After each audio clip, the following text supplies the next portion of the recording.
ഒരാള് പോലും പടച്ച റബ്ബിന്റെ മുമ്പിൽ തൗബ ചെയ്യാതെ മടങ്ങരുത്.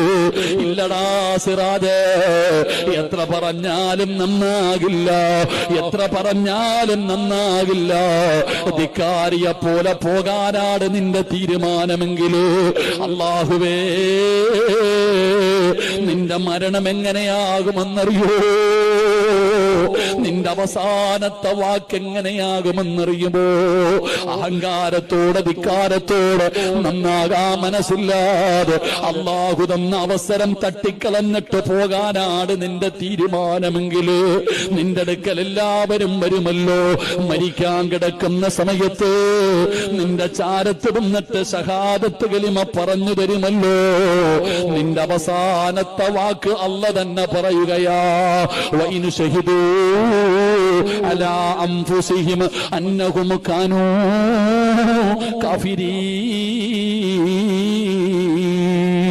ഷഹാദത്ത് കലിമ പറഞ്ഞു തരുന്നവരോട് നീ പറയുകയാണ്, ഞാൻ മരിക്കുന്നത് ഈമാനില്ലാതെയാ, ഞാൻ മരിക്കുന്നത് ഈമാനില്ലാതെയാ എന്ന് പറഞ്ഞിട്ട് മരിക്കുമെന്ന് ഖുർആൻ പറയുമ്പോ അല്ലാഹു തന്ന അവസരം മുതലാക്കിക്കോ.